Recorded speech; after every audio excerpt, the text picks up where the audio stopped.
Halo anak-anak, nama saya Maya Sarisnabela. Saya bertugas di SMAK Penabur Kota Tangerang. Oke, pada kesempatan kali ini saya akan membawakan materi mengenai sistem reproduksi manusia. Sistem reproduksi manusia itu ada dua, yaitu sistem reproduksi pada pria dan wanita. Nah, yang pertama yang akan kita bahas adalah sistem reproduksi pada pria. Cakupan materi kita yaitu yang pertama, struktur dan fungsi organ reproduksi pria. Yang kedua adalah proses spermatogenesis. Yang ketiga adalah hormon kelamin pada pria. Dan yang keempat adalah gangguan pada sistem reproduksi pria. Yang pertama, struktur organ reproduksi pria. Struktur organ reproduksi pria itu terbagi tiga. Yang pertama adalah struktur eksternal atau luar. Yang kedua adalah struktur internal atau bagian dalam atau anatomi. Dan yang ketiga adalah kelenjar aksesori pada pria. Nah, struktur eksternal itu nanti ada dua, yaitu skrotum dan penis.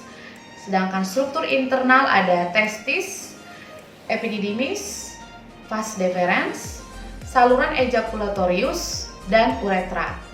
Dan untuk kelenjar aksesori itu ada tiga, yaitu kelenjar prostat, Cowper, dan vesicula seminalis. Nah, ini adalah gambar struktur dari sistem reproduksi pria. Jadi kalau misalnya kita lihat dari luar itu hanya dua, yaitu penis dan skrotum, dan sisanya itu ada di bagian dalam atau anatomi seperti yang kamu lihat di gambar ini. Gambarnya lagi ya, yang ini adalah secara anatomi. Jadi tadi ada internalnya ada testis, epididymis, vas deferens, kemudian ada saluran ejaculatorius, kemudian ada uretra.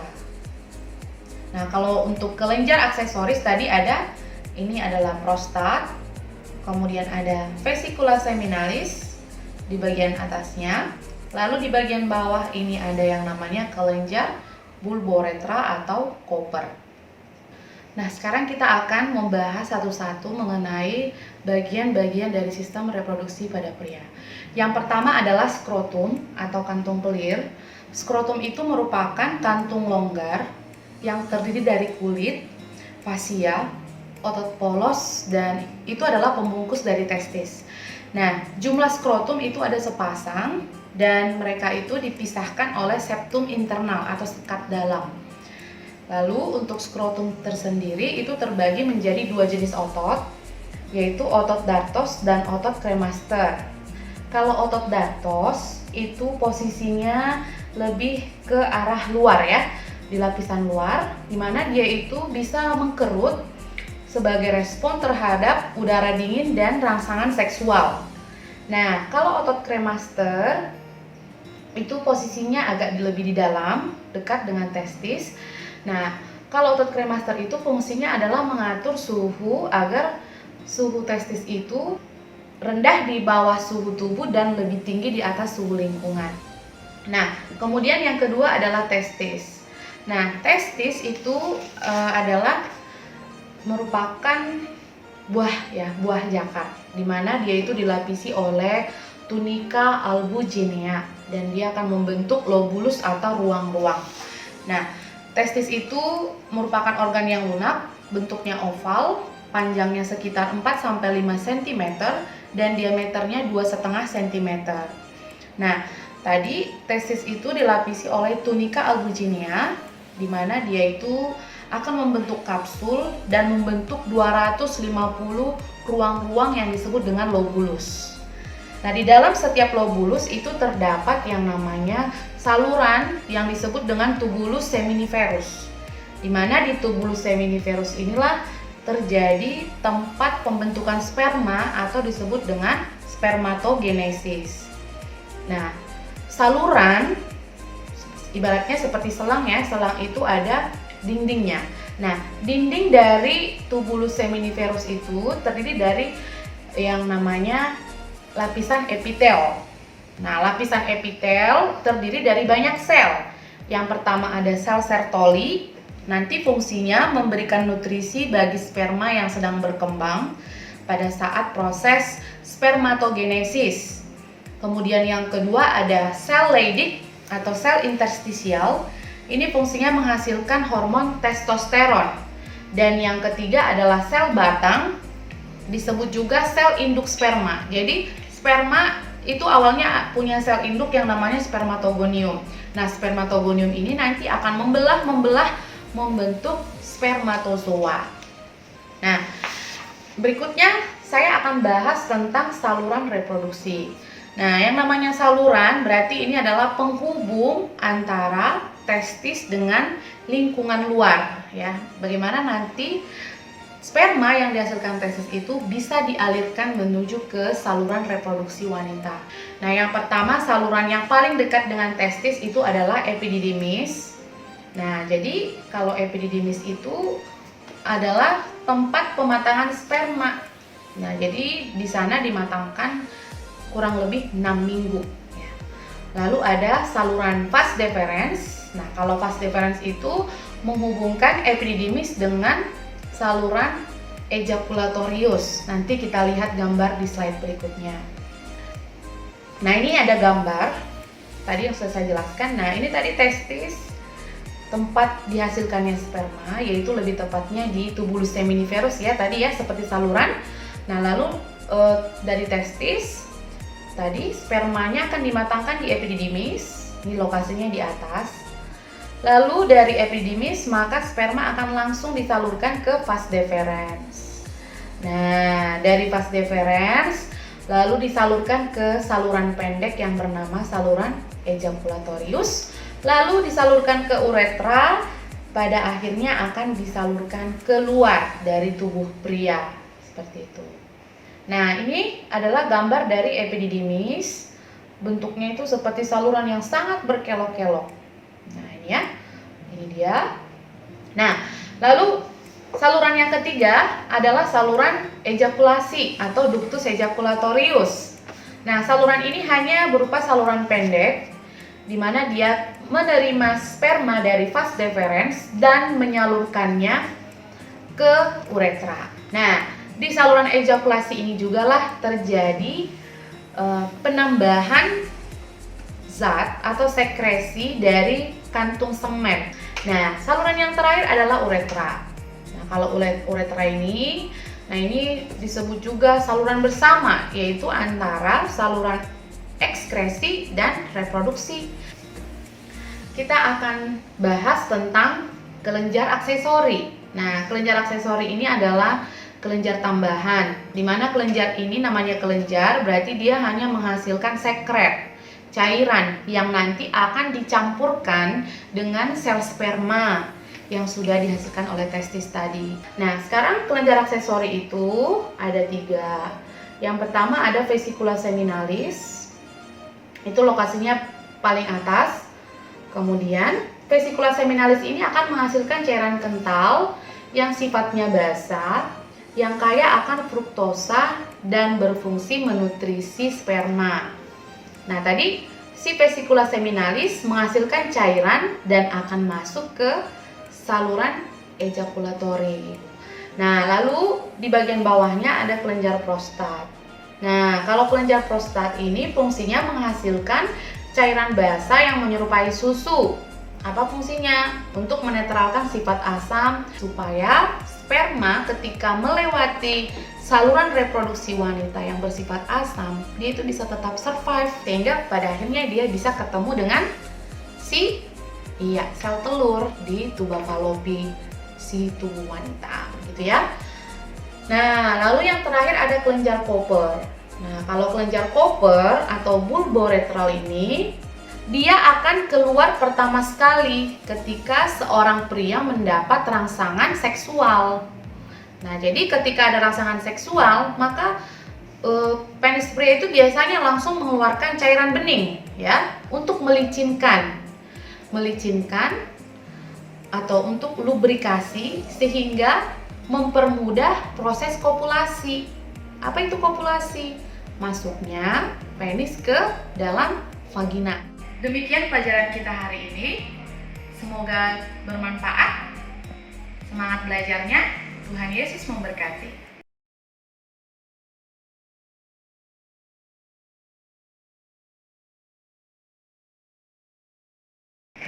Halo anak-anak, nama saya Maya Sarsina Bella. Saya bertugas di SMAK Penabur Kota Tangerang. Oke, pada kesempatan kali ini saya akan membawakan materi mengenai sistem reproduksi manusia. Reproduksi yang berikutnya adalah penis. Nah, ini adalah organ eksternal ya, bisa dilihat ya, bisa diamati dari luar. Nah, fungsi dari penis ini apa? Ini adalah sebagai organ kopulasi tadi ya, sebagai proses untuk memasukkan sperma ke dalam saluran reproduksi wanita. Nah, jadi selain berfungsi sebagai organ kopulasi, dia juga berperan dalam mengeluarkan urin. Ya, mengeluarkan urin.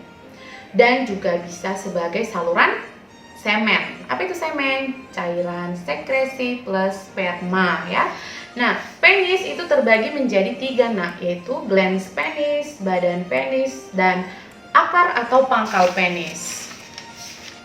Nah, karena kalau dia glans penis, nah ya, kepala penis pada pria itu memiliki banyak ujung-ujung saraf sensoris, ya, sensor, penerima rangsang, dan dia itu ditutupi oleh lipatan kulit longgar yang disebut dengan kulup atau prepusium.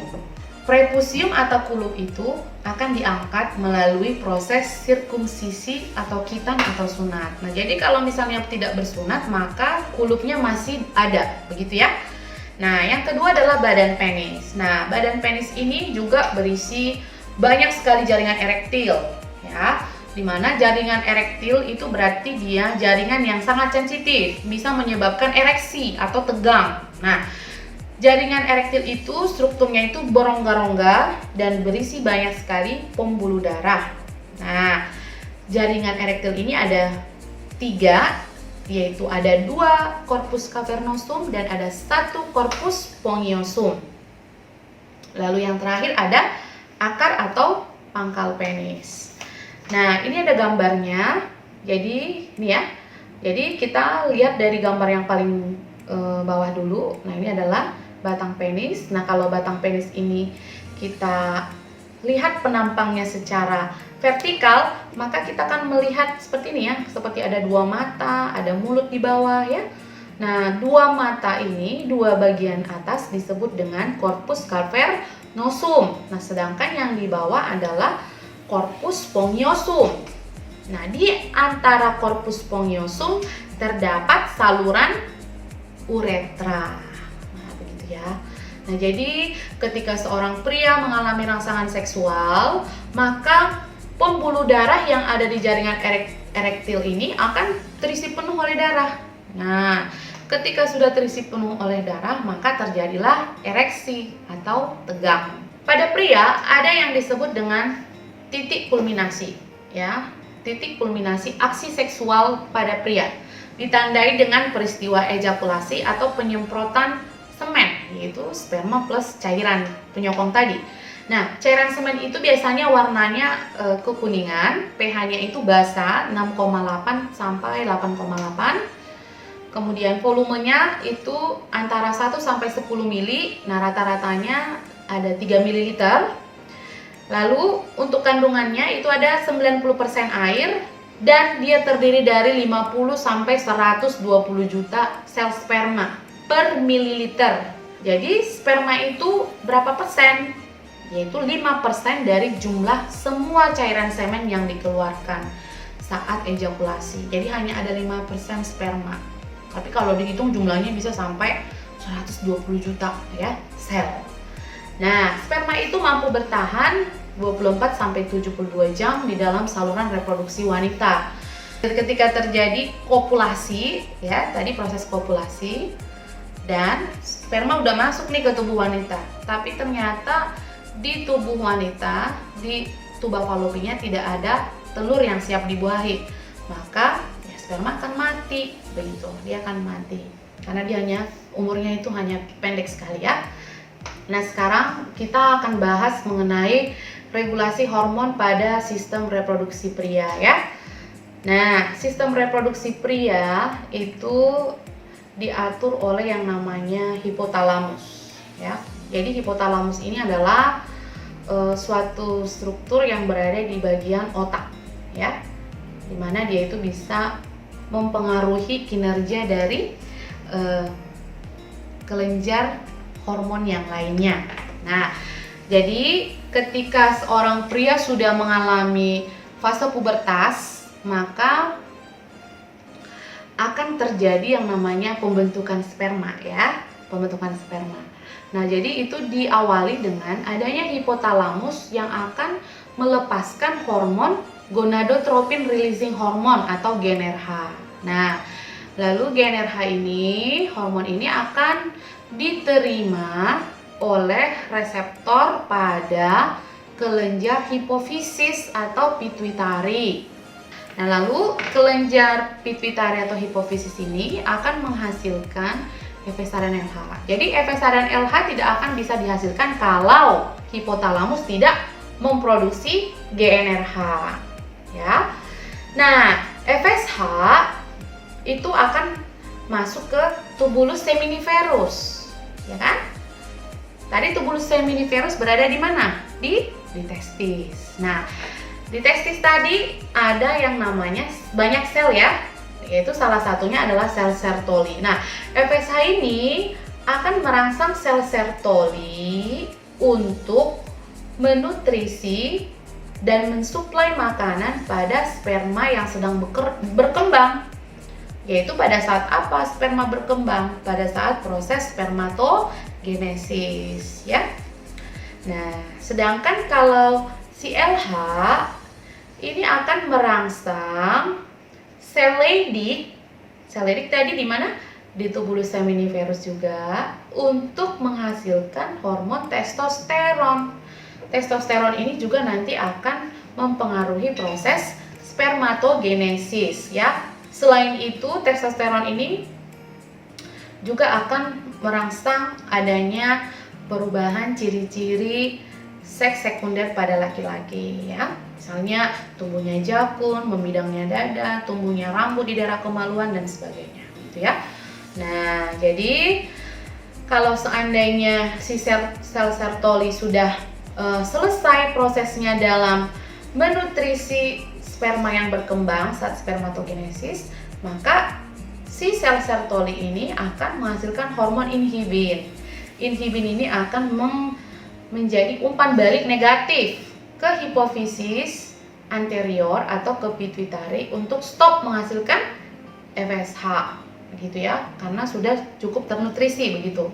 Nah, kalau tadi si sel Leydig dia ini menghasilkan hormon testosteron akibat dari LH, maka jumlah testosteron yang sudah cukup di tubuh pria akan menjadi umpan balik negatif terhadap hipofisis anterior dan hipotalamus agar stop menghasilkan hormonnya karena sudah terpenuhi begitu ya. Nah, jadi itu adalah regulasi atau cara kerja hormon pada reproduksi pria seperti itu. Demikian pelajaran kita hari ini. Semoga bermanfaat. Semangat belajarnya. Tuhan Yesus memberkati.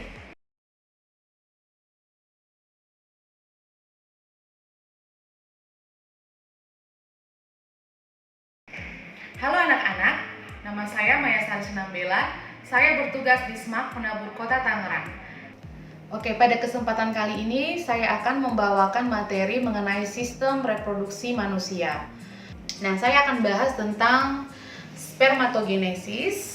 Nah, spermatogenesis sendiri itu adalah proses pembentukan sperma pada pria. Nah, jadi spermatogenesis itu dimulai dengan adanya pembelahan sel, di mana ada satu sel awalnya membelah menjadi 4 sel sperma, gitu ya. Nah, jadi bagaimana proses pembelahannya? Nanti kamu akan bahas di kelas 12, ya. Spermatogenesis itu ada 2 tahap pembelahan. Yang pertama adalah pembelahan mitosis dan yang kedua adalah pembelahan meiosis, nanti ya. Jadi kalau misalnya awalnya ada 1 sel, dia membelah menghasilkan 2 sel yang jumlah kromosomnya sama, sifatnya sama ya. Contohnya misalnya sel kulit nih, sel kulit membelah secara mitosis, terluka, maka dia akan membelah menghasilkan sel yang sama. dengan kulit yang terluka tadi. Nah, lalu ada pembelahan kedua namanya meiosis. Nah, kalau meiosis itu dari satu sel induk membelah menjadi 4 sel, tapi sifatnya sudah berbeda dengan sel induknya, ya. Dimana nanti kalau pada meiosis terjadi pengurangan jumlah kromosom, gitu. Nanti lebih detailnya di kelas 12, ya. Nah, jadi untuk tahap spermatogenesis itu ya, dia akan mengalami 2 tahap pembelahan tadi. Dia mengalami mitosis dan mengalami meiosis sebanyak 2 tahap, ya. Selain ada mitosis meiosis, dia juga akan mengalami spermiogenesis dan yang terakhir adalah spermiasi. Oke. Kalau spermiogenesis itu nanti sel sperma itu mengalami pematangan menjadi sperma yang matang yang sudah lengkap bagian-bagiannya, yaitu terdiri dari kepala, akrosom, dan leher pada mitokondria. Nah, sedangkan kalau spermiasi itu proses lepasnya sperma dari tubulus seminiferus menuju ke saluran reproduksi, gitu ya. Ini ada gambarnya ya. Jadi ini adalah dinding dari saluran tubulus seminiferus. Ingat tadi, tubulus seminiferus itu seperti selang, ada rongganya. Selang punya dinding, ya. Dinding selang terdapat 3 jenis sel. Tadi ada sel induk, ada sel Leydig, lalu ada sel Sertoli, ya. Nah, yang mana yang akan menjadi sperma? Dia adalah sel induk yang bernama spermatogonium. Nah, ini ya. Nah, jadi spermatogonium ini akan membelah secara mitosis, lalu nanti terjadi lagi pembelahan secara meiosis, sehingga nanti dari satu sel induk menghasilkan berapa tadi? 4 sel sperma yang sifatnya sudah berbeda dengan sifat induknya, begitu ya. Nah, ketika dia sudah membelah menjadi 4, maka dia akan melengkapi bagian-bagian yang lain. Tadi namanya adalah proses spermiogenesis, sudah punya ekor, punya kepala, punya leher, ya. Nah, lalu setelah terbentuk kelengkapannya tadi, maka ini akan lepas, ya.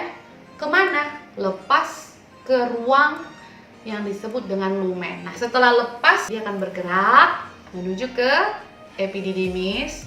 Nah, sekarang bagaimana prosesnya? Nah, yang pertama, ada sel induk sperma yang bernama spermatogonium. Dia akan membelah secara mitosis. Pembelahan mitosis dari spermatogonium itu akan menghasilkan spermatogonia. Nah, satu spermatogonia ini akan membesar, berkembang menjadi spermatosit primer. Ukurannya membesar, ya. Spermatosit primer itu membelah secara meiosis. Nah, tadi kalau meiosis dari 1 menjadi 4 sel, tapi tidak langsung.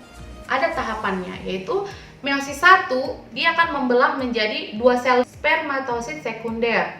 Terjadi meiosis 2, maka membelah lagi menjadi 2 sel spermatid. Nah, jadi dihasilkan 4 spermatid. Lalu yang terakhir, spermatid ini akan mengalami pematangan menjadi 4 sel spermatozoa yang matang. Struktur spermatozoa matang itu terdiri dari kepala, leher, dan ekor. Nah, untuk bagian kepala itu terdiri dari inti sel dan akrosom. Apa itu akrosom? Akrosom ini adalah bagian tudung dari sperma yang berisi enzim. Apa fungsi enzim ini? Untuk menembus pelindung dari sel telur, ya. Karena ovum yang akan dibuahi itu namanya oosit sekunder, itu memiliki yang namanya pelindung, ya. Nah, jadi perlu ditembus oleh enzim yang bernama akrosom ini. Nah, lalu nama enzimnya adalah hyaluronidase. Nah, dia ini akan menembus pelindung ovum pada proses pembuahan atau fertilisasi. Lalu ingat tadi ya, karena sperma ini pembelahan meiosis, maka dia hanya memiliki kromosom sebanyak 23 buah, ya. Nah, lalu tadi ada inti ya. Nah, kalau inti itu isinya kromosom sebanyak 23 buah, ya. Lalu ada leher. Nah, di leher ini terdapat organel mitokondria yang berperan dalam menghasilkan energi pada sperma. Nah, lalu yang terakhir ada ekor. Ekor ini berperan sebagai alat mobilitas sperma, ya, sehingga sperma bisa mencapai ovum yang terdapat di tuba Fallopi. Nah, sekarang kita masuk ke penyakit kelamin. Penyakit kelamin pada pria itu ada yang disebut dengan gonorea. Nah, gonorea itu disebabkan oleh infeksi bakteri Neisseria gonorrhoeae. Nah, biasanya ini bisa menyerang pria dan wanita. Kalau pada pria dia akan menyerang uretra, kalau pada perempuan yang diserang adalah rahim. Nah, penyakit kelamin ini ditularkan melalui hubungan seksual dan bisa juga ditularkan oleh ibu kepada bayinya. Nah, jadi ciri-ciri penyakit kencing gonorea ini apa? Yaitu menyebabkan nyeri saat kencing dan keluar lendir atau seperti nanah, ya. Kemudian yang kedua adalah sifilis atau raja singa. Nah, sifilis ini disebabkan oleh infeksi bakteri Treponema pallidum, sehingga menyebabkan luka pada alat kelamin, pada rektum itu lubang anus, dan pada lidah ada luka. Dan dia ditularkan juga secara seksual, bisa juga dari transfusi darah dan bisa kepada ibu kepada bayinya, ya. Ada lagi gangguan yang lain yaitu disfungsi ereksi, yaitu ketidakmampuan pria mempertahankan ereksi atau terlalu cepat, ya, terlalu cepat ejakulasi, disebut dengan ejakulasi dini. Yang kedua, hipogonadisme, ini penurunan fungsi testis akibat gangguan hormon. Yang ketiga adalah kriptorkidisme, testisnya gagal turun ke dalam skrotum sejak masih bayi, sehingga testis berada pada suhu yang lebih tinggi dari suhu yang biasa atau suhu optimumnya. Lalu ada orkitis, radang testis, dan ada prostatitis, ini adalah radang kelenjar prostat, menyebabkan bengkak sehingga timbul rasa nyeri dan kesulitan berkemih. Nah, penyakit kelamin yang lain ada herpes. Nah, herpes itu ditandai dengan adanya bintil-bintil berisi air dan rasanya sangat nyeri. Nah, ya, ini bisa terdapat di bagian kulit. Nah, herpes ini disebabkan oleh virus herpes simplex dan ditularkan melalui hubungan seksual. Nah, lalu ada AIDS. AIDS itu adalah acquired immunodeficiency syndrome, disebabkan oleh infeksi virus HIV, human immunodeficiency virus. Dari namanya berarti dia menyerang sistem kekebalan, yaitu dia menyerang sel darah putih, yaitu si limfosit, ya, dan ditularkan melalui hubungan seksual dan jarum suntik. Lalu penyakit kelamin yang berikutnya ada yang namanya chlamydia. Nah, kalau chlamydia ini disebabkan oleh bakteri Chlamydia trachomatis, di mana ciri-cirinya mengalami nyeri saat kencing dan keluar cairan bening dari saluran kencing dan ditularkan melalui hubungan seksual. Nah, lalu ada kutil kelamin. Kutil kelamin disebabkan oleh human papilloma virus. Gejalanya timbul kutil di sekitar kemaluan dan pengobatan hanya sampai tahap hilangnya kutil, tapi untuk selebihnya tidak, ya. Demikian pelajaran kita hari ini. Semoga bermanfaat. Semangat belajarnya. Tuhan Yesus memberkati.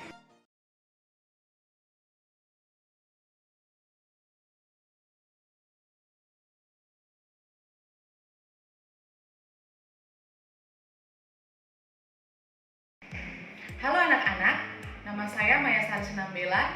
Saya bertugas di SMAK Penabur Kota Tangerang. Hari ini kita akan belajar tentang hormon kelamin pada wanita. Hormon kelamin pada wanita ini diproduksi oleh bisa dari ovarium, uterus, plasenta, hipofisis, dan hipotalamus. Kita bahas satu-satu. Yang pertama adalah hormon estrogen.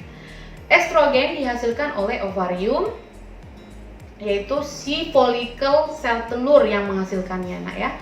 Nah, fungsinya adalah untuk merangsang proliferasi atau perbanyakan sel-sel penyusun dinding endometrium untuk persiapan kehamilan. Seperti itu ya. Yang kedua ada hormon progesteron, ini juga dihasilkan oleh folikel sel telur. Kalau tadi estrogen dihasilkan oleh folikel sel telur yang matang, namanya folikel de Graaff. Ya. Kalau progesteron itu dihasilkan oleh folikel yang sudah ditinggalkan oleh oosit sekunder, namanya corpus luteum. Nah, fungsi progesteron itu juga akan merangsang pertumbuhan endometrium. Jadi dia mempertahankan agar penebalan tetap terjadi. Itu fungsi progesteron. Nah, kalau LH itu fungsinya untuk melepaskan oosit sekunder dari folikel de Graaff. Itu disebut dengan proses ovulasi. Ya. Lalu ada FSH. FSH ini tadi adalah follicle stimulating hormone. Ini dihasilkan oleh hipofisis. FSH ini akan merangsang perkembangan dari folikel sel telur. Yang kelima ada GnRH atau gonadotropin releasing hormone.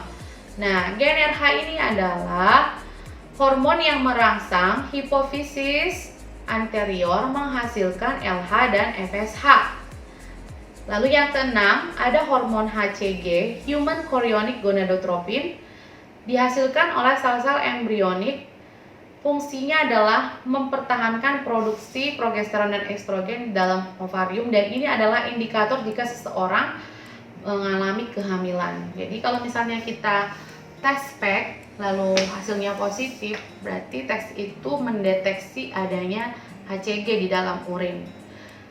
Lalu ada hormon tirotropin chorionik, dihasilkan oleh plasenta, fungsinya meningkatkan laju metabolisme pada ibu hamil. Kemudian ada laktogen plasenta, dihasilkan oleh plasenta, fungsinya untuk merangsang pertumbuhan kelenjar mamai untuk persiapan laktasi dan menyediakan energi bagi ibu hamil. Lalu yang kesembilan ada hormon relaksin, dihasilkan oleh corpus luteum, fungsinya agar merelaksasi serviks sehingga memudahkan kelahiran. Lalu yang ke-10 ada prolaktin, fungsinya untuk merangsang pertumbuhan dari kelenjar air susu saat proses kehamilan sehingga si ibu siap untuk menyusui anaknya setelah anak lahir ya. Lalu ada hormon oksitosin, dihasilkan oleh hipofisis. Fungsinya adalah merangsang kontraksi otot polos saat proses kelahiran dan bisa berfungsi juga merangsang kelenjar mamai menghasilkan air susu. Lalu ada CRH, choriotropin releasing hormone.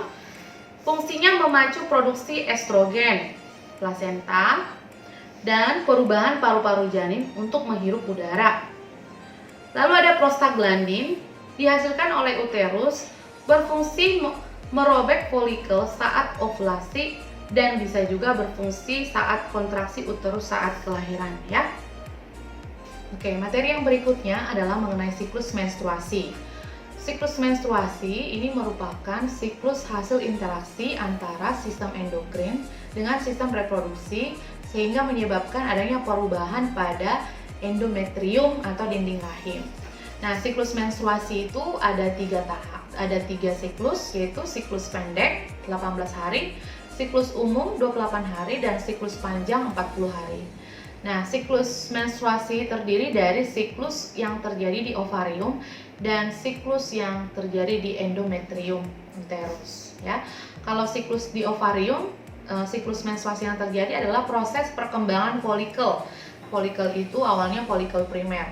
Maka nanti pada siklus ovarium, folikel ini akan mengalami perubahan menjadi folikel sekunder, folikel matang atau folikel de Graaff, lalu berubah jadi corpus luteum, dan akhirnya berubah jadi corpus albicans. Nah, sedangkan siklus di endometrium sendiri itu yang awalnya dinding endometriumnya tipis menjadi menebal, lalu akan menipis kembali. Nanti kita akan bahas di fase-fase pada siklus menstruasi, perubahan-perubahan tersebut. Nah, untuk fase menstruasi tersendiri terdiri dari 4 fase, yaitu fase menstruasi, praovulasi, ovulasi, dan pasca ovulasi. Nah, untuk menstruasi di sini terjadi peluruhan dinding rahim. Kenapa terjadi peluruhan dinding rahim? Karena kadar hormon yang berperan dalam penebalan dinding rahim itu ada estrogen dan progesteron. Nah, pada fase ini jumlahnya menurun, ya, jumlahnya menurun, sehingga dinding rahim yang tadinya sudah menebal akan luruh bersama dengan oosit sekunder yang ada di tuba Fallopi yang tidak dibuahi akan turun bersama dengan dinding rahim yang sudah tidak lagi dipertahankan oleh estrogen dan progesteron, sehingga muncullah siklus menstruasi ditandai dengan keluarnya darah dari liang vagina, gitu ya. Nah, di tahap praovulasi kita masuk ke ovarium. Nah, di ovarium awalnya ada yang namanya folikel primer. Nah, karena ada FSH yaitu follicle stimulating hormone, maka folikel-folikel ini akan berkembang menjadi folikel sekunder, lalu menjadi folikel matang atau folikel de Graaff. Nah, perkembangan folikel ini akan menyebabkan folikel ini mampu menghasilkan hormon estrogen. Nah, tadi hormon estrogen gunanya untuk memperbanyak penebalan dinding rahim. Nah, jadi semakin banyak FSH, maka folikel semakin besar. Folikel yang semakin besar, semakin banyak juga menghasilkan hormon estrogen. Estrogen yang dihasilkan akan memulai penebalan dinding rahim. Nah, jadi kita lihat di sini di siklus uterus rahim, pada saat praovulasi dinding rahim sudah mulai menebal akibat estrogen yang dihasilkan oleh folikel. Nah, begitu ya. Nah, kemudian estrogen yang meningkat tadi akan memberikan umpan balik negatif terhadap FSH. Karena FSH tadi kan fungsinya memperbesar folikel. Nah, jadi ketika estrogen atau estradiol itu sudah meningkat, maka si FSH akan di stop produksinya. Jadi estrogen memberikan umpan balik negatif terhadap hipofisis anterior agar stop menghasilkan FSH. Nah, jadi setelah FSH stop maka digantikan oleh LH. Nah, jadi hipofisis anterior akan menghasilkan hormon LH yang banyak. Maka di sini terjadi puncak LH. Nah, sebagai informasi, LH itu sebenarnya sudah dihasilkan, tapi dia ditampung dulu di hipofisis. Nah, lalu ketika si FSH sudah stop, LH dihasilkan, maka langsung jumlah LH yang dikeluarkan itu dalam jumlah yang banyak. Nah, ini terjadi puncak LH. Nah, sehingga LH ini kemudian akan masuk ke ovarium dan menyebabkan folikel matang atau folikel de Graaff pecah, ya. Sehingga oosit sekunder yang ada di folikel matang lepas menuju ke tuba Fallopi. Nah, proses lepasnya oosit sekunder dari folikel de Graaff itu disebut dengan fase ovulasi, begitu ya. Nah, kemudian setelah ovulasi apa yang terjadi? Maka si oosit sekunder akan menunggu si sperma di tuba Fallopi. Nah, folikel yang pecah ini kemudian berubahlah menjadi corpus luteum. Nah, corpus luteum itu disebut dengan badan kuning, ya. Nah, badan kuning sendiri di sini mampu menghasilkan hormon progesteron. Nah, di sini lihat nih grafiknya. Progesteronnya naik, ya.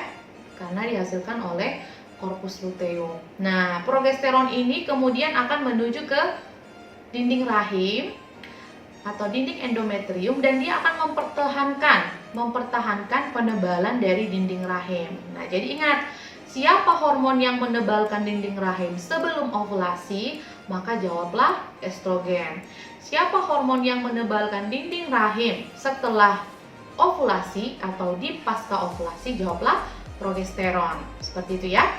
Nah, di sini lihat untuk body temperature, di sini suhunya meningkat. Nah, ini ya.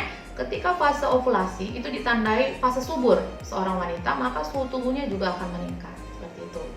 Nah, sekarang lihat di grafik ini ya. Progesteron tinggi, nah ini akan menjadi umpan balik negatif terhadap LH, di mana si progesteron akan memberikan umpan balik negatif terhadap penghasil LH, yaitu si hipofisis anterior, agar stop menghasilkan LH karena proses ovulasi sudah terjadi, begitu ya. Nah, sehingga di sini kadar LH-nya menurun. Nah, ya. Nah, lihat dinding rahimnya tetap menebal. Nah, itu terjadi di pasca ovulasi. Nah, setelah beberapa waktu, ternyata si oosit sekunder tidak dibuahi oleh sperma. Si korpus luteum yang ada di ovarium ini akan semakin mengecil dan dia akan berubah menjadi korpus albicans. Nah, korpus albicans di ovarium ini memiliki kemampuan menghasilkan estrogen dan progesteron yang rendah. Sehingga bisa dilihat di grafik, progesteronnya menurun. Nih ya, yang garis ungu ya. Progesteron menurun. Estrogen juga menurun. Ya. Nah, sehingga kalau sudah menurun begini, tidak ada lagi dong yang akan mempertahankan ketebalan dinding rahim, maka dinding rahim akan meluruh bersama dengan oosit sekunder yang tidak dibuahi di tuba falopi. Bersama-sama mereka akan turun dan keluar dari reproduksi wanita menjadi darah menstruasi. Nah, estrogen dan progesteron yang rendah ini akan menjadi umpan balik ya positif terhadap FSH. Ya, siapa tadi penghasil FSH? Si hipofisis anterior. Oh, udah turun nih progesteron estrogen, maka FSH kembali dihasilkan oleh si hipofisis anterior. Lalu FSH tersebut akan merangsang kembali perbesaran dari folikel. Ya, begitu seterusnya. Demikian pelajaran kita hari ini. Semoga bermanfaat. Semangat belajarnya. Tuhan Yesus memberkati.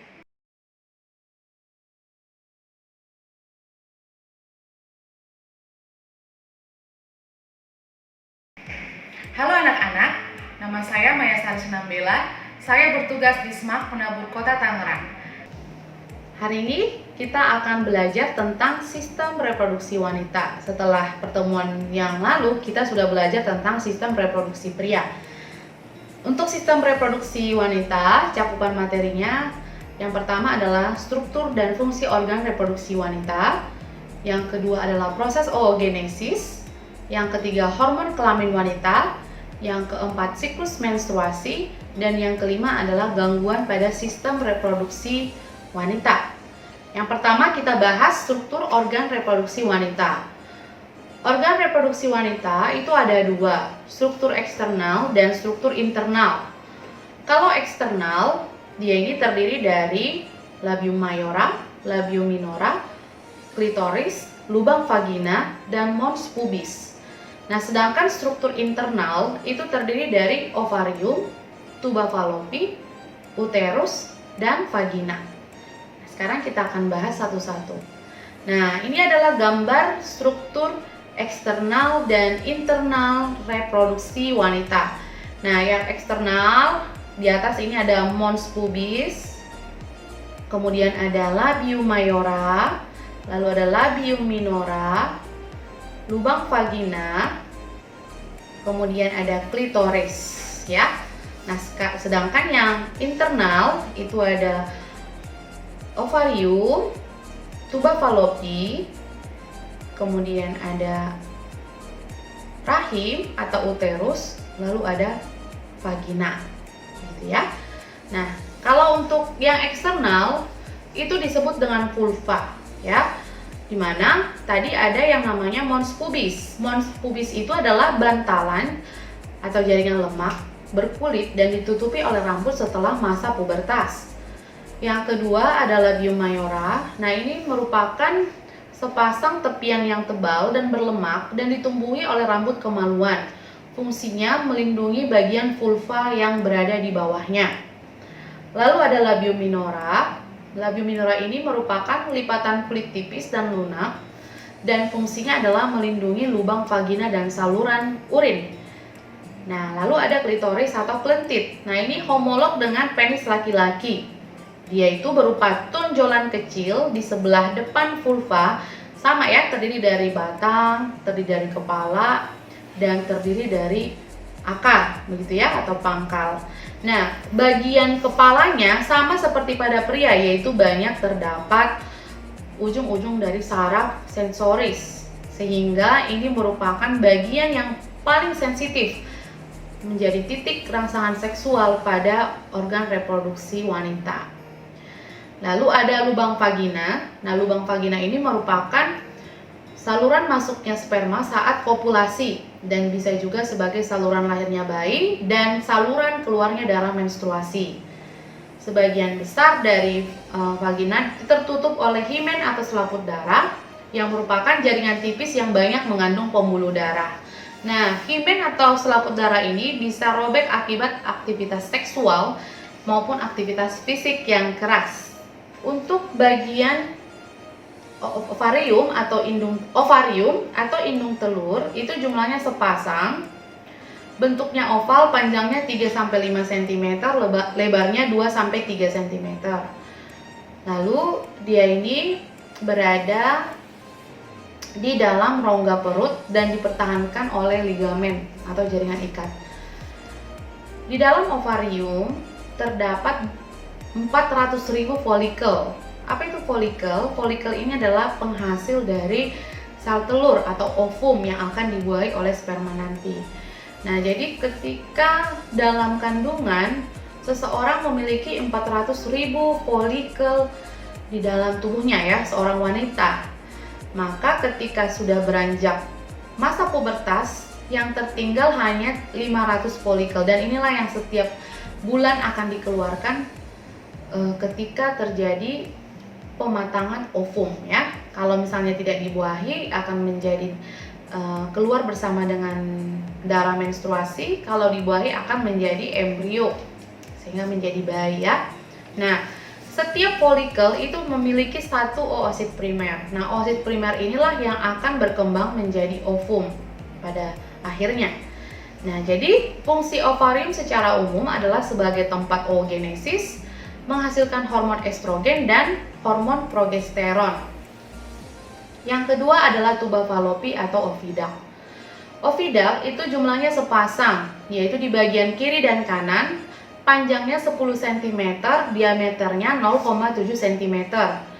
Nah, bagian pangkal dari oviduct itu berbentuk corong yang disebut dengan infundibulum. Dan bagian ujungnya terdapat jumbai-jumbai yang disebut dengan fimbriae. Fungsinya untuk menangkap oosit sekunder yang dilepaskan oleh folikel di dalam ovarium, ya. Kemudian lapisan dalam oviduct itu tersusun dari epitel bersilia yang fungsinya membantu pergerakan ovum menuju ke uterus ketika ovum sudah berhasil dibuahi. Nah, lalu berikutnya ada rahim atau uterus. Nah, rahim ini merupakan rongga yang merupakan pertemuan dari dua tuba falopi, di mana dia merupakan organ tunggal seperti buah pir terbalik, dan di bagian bawahnya akan mengecil disebut dengan serviks atau leher rahim. Rahim manusia itu disebut tipe simplex karena hanya beruang satu, dan rahim itu memiliki dinding di mana bagian luarnya disebut perimetrium, bagian tengahnya adalah myometrium, dan lapisan dalam yang akan membatasi rongga rahim disebut dengan endometrium. Nah, endometrium ini tersusun dari banyak sekali sel-sel epitel yang menghasilkan lendir dan mengandung banyak sekali pembuluh darah. Nah, dinding rahim atau endometrium atau yang melapisi rongga itu bisa berubah ketebalannya karena pengaruh hormon. Nah, ketika seorang wanita menjelang masa ovulasi atau masa subur, maka dinding rahim akan menebal akibat produksi hormon estrogen. Ya, nanti estrogen siapa yang menghasilkan? Dia dihasilkan oleh folikel sel telur tadi ya. Kemudian kalau dia setelah ovulasi, setelah lewat masa subur, maka akan makin tebal karena dipengaruhi oleh hormon progesteron ya. Nah, ketika menjelang masa mens, dinding rahim akan menipis dan akhirnya luruh atau mengelupas akibat progesteron dan estrogen produksinya terhambat atau menurun drastis, sehingga tidak ada lagi yang mempertahankan ketebalan dinding rahim dan akhirnya dinding rahim akan meluruh bersama dengan sel telur yang tidak dibuahi atau disebut dengan oosit sekunder. Nanti akan saya jelaskan. Vagina atau liang peranakan itu merupakan saluran akhir dari kelamin wanita. Dia itu berotot tapi elastis sehingga dapat berubah ukurannya terutama saat proses kehamilan. Fungsinya adalah sebagai alat kopulasi bagi wanita, jalan aliran menstruasi, dan jalan lahirnya bayi. Dinding vagina memiliki banyak lipatan-lipatan dan dilapisi oleh selaput lendir yang mengandung kelenjar. Nah, pada vagina terdapat kelenjar Bartholin. Fungsinya adalah menghasilkan lendir pada saat eksitasi seksual, ya, pada saat seorang wanita mengalami rangsangan seksual. Fungsi selaput lendir ini untuk mempermudah wanita pada saat melahirkan bayi, ya. Selain tadi mempermudah saat kopulasi. Saya akan menjelaskan tentang proses pembentukan ovum atau oogenesis. Pembentukan ovum atau oogenesis terjadi di dalam ovarium. Awalnya ada yang namanya sel induk ovum yang bernama oogonium, ya, oogonium. Nah, lalu oogonium ini kemudian berkembang membesar, dia berubah jadi oosit primer, ya. Oogonium bisa juga mengalami mitosis menjadi oogonia. Oogonia berkembang menjadi oosit primer. Lalu oosit primer membelah secara meiosis menghasilkan oosit sekunder tadi yang berada di dalam folikel de Graaff. Lalu dia satu lagi akan membelah menjadi satu badan polar atau polosit primer. Nah, tadi ketika sudah jadi folikel sekunder, folikel matang ini kan pecah. Maka tadi oosit sekunder menuju ke tuba falopi, menunggu kehadiran sperma. Nah, kalau sperma datang ke tuba falopi, maka oosit sekunder ini akan melanjutkan proses pembelahan meiosis 2, di mana dia akan berubah menjadi ootit. Nah, badan polar yang pertama akan membelah juga menjadi 2 polosit sekunder atau badan polar yang kedua, seperti itu. Jadi ingat, meiosis 2 tidak akan terjadi kalau sperma tidak hadir, ya. Kalau sperma tidak datang ke tuba falopi, seperti itu, ya. Nah, setelah berubah jadi ootit tadi, oosit sekunder berubah jadi ootit, maka dia akan berubah menjadi ovum yang matang. Nah, ketika sudah berubah jadi ovum matang, maka sperma akan membuahi si ovum sehingga terbentuklah embrio di sini, gitu ya. Nah, jadi erat hubungannya dengan perkembangan folikel. Demikian pelajaran kita hari ini. Semoga bermanfaat. Semangat belajarnya. Tuhan Yesus memberkati.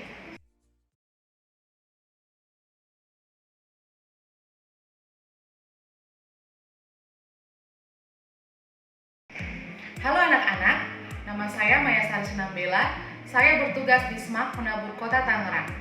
Nah, sekarang kita akan bahas lagi bagaimana kalau si oosit sekunder berhasil dibuahi, maka terbentuklah yang namanya embrio. Nah, jadi saya akan menjelaskan tentang pembuahan, kehamilan, dan kelahiran, ya. Nah, fertilisasi itu adalah proses penggabungan sperma dan ovum. Apanya yang bergabung? Inti selnya, ya. Sperma tadi kromosomnya 23, ovum juga 23, menyatu membentuk embrio dengan 46 kromosom. Nah, embrio ini nanti akan berkembang sehingga menjadi manusia yang sempurna, seperti kamu dan saya, ya. Nah, jadi fertilisasi itu terjadi setelah ejakulasi ke dalam saluran reproduksi wanita. Nah, jadi sperma itu bisa tahan hidup tadi 3 hari, ya. Nah, jadi kebetulan ada ovulasi, ada sperma, maka sangat memungkinkan terjadinya pembuahan. Nah, sperma yang memasuki uterus itu akan dibantu oleh kontraksi dinding uterus juga supaya sperma bisa langsung menuju ke tuba falopi. Nah, sperma itu akan menembus lapisan pelindung ovum yang namanya adalah lapisan corona radiata dengan menggunakan enzim hyaluronidase yang ada di bagian akrosom, yaitu di bagian kepalanya tadi. Nah, jadi begitu satu sperma sudah masuk ke dalam lapisan corona radiata ini, maka lapisan itu akan menutup sehingga sperma yang lain not to be allowed masuk ke dalam ya. Nah, setelah terjadi fertilisasi, maka lanjutlah ke masa kehamilan. Lama kehamilan dari seorang wanita itu berlangsung selama 266 hari atau 38 minggu. Nah, jadi tanggal kelahiran itu dihitung berdasarkan waktu terakhir haid, gitu ya. Nah, kemudian kita akan lihat kembali bagaimana perkembangan embrio di rahim. Sel telur yang sudah dibuahi akan membelah menjadi 2 sel, menjadi 4 sel, menjadi 8 sel, menjadi 16 sel, dan akhirnya menjadi satu kelompok baru yang disebut dengan fase morula. Lalu morula ini akan berkembang menjadi blastula, di mana blastula itu adalah seperti bola berongga yang isinya berupa blastosol, ya, ada rongganya. Nah, selnya disebut dengan blastosit. Nah, sel blastosit di bagian luar itu disebut trofoblast. Nah, dia itu seperti tonjolan untuk menancap ke dinding rahim, ya. Nah, jadi trofoblast ini ketika mau menancap ke dinding rahim, dia akan menghasilkan sejenis enzim proteolitik sehingga membantu implantasi atau penanaman embrio di dalam dinding rahim, gitu ya.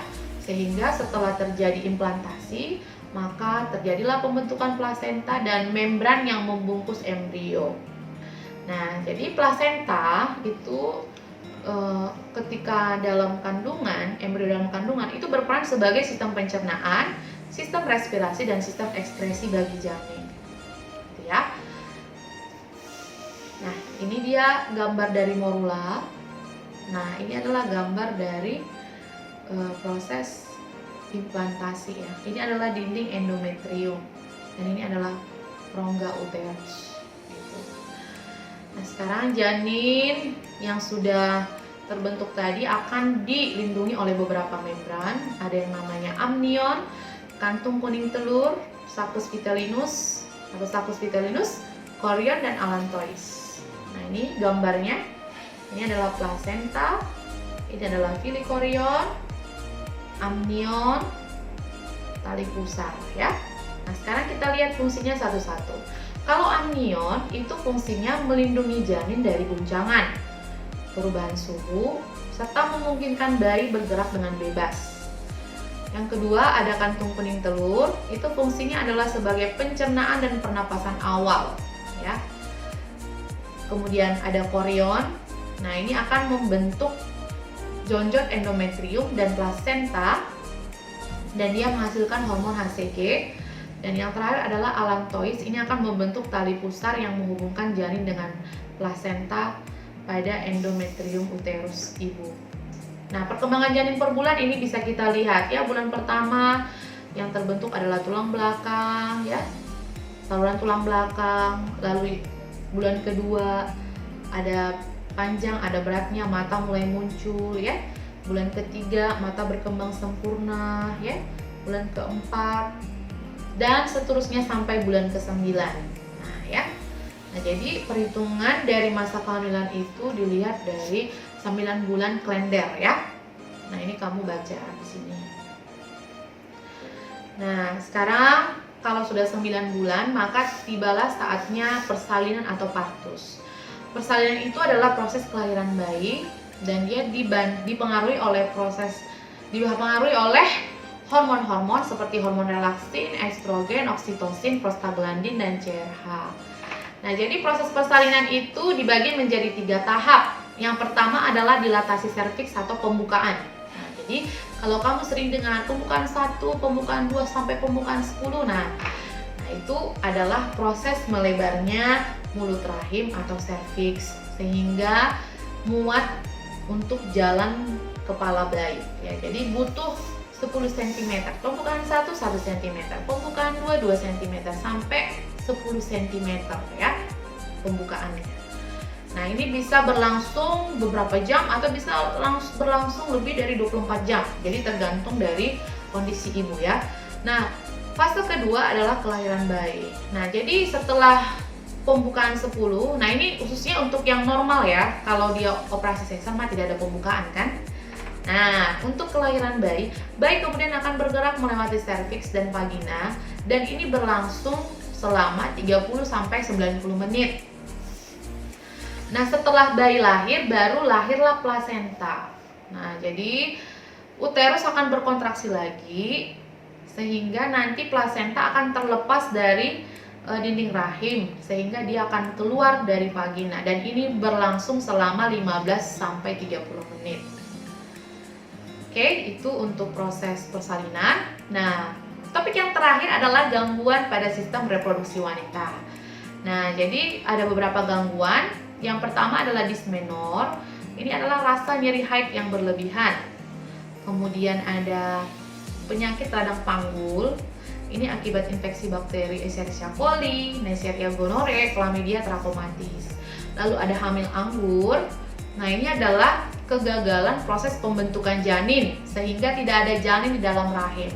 Jadi dia hanya berupa gelembung atau darah beku saja. Kemudian ada mioma uterus. Nah, ini merupakan tumor jinak berupa daging tumbuh pada dinding rahim. Untuk amenorrhea primer, ini merupakan situasi di mana seseorang tidak menstruasi hingga 17 tahun. Kalau amenorrhea sekunder itu tidak menstruasi 3-6 bulan setelah menstruasi yang sebelumnya. Lalu ada penyempitan tuba falopi. Nah, ini akan menghalangi jalan masuknya sperma karena bisa akibat infeksi kuman atau faktor genetik. Nah, ini juga akan menghambat proses fertilisasi ya karena sperma nggak bisa masuk karena sudah menyempit tuba falopinya. Sedangkan tadi oosis sekunder ada di tuba falopi. Lalu ada endometriosis, terdapat jaringan endometrium di ovarium atau tuba falopi. Harusnya endometrium ada di mana? Di uterus atau rahim. Demikian pelajaran kita hari ini. Semoga bermanfaat. Semangat belajarnya. Tuhan Yesus memberkati.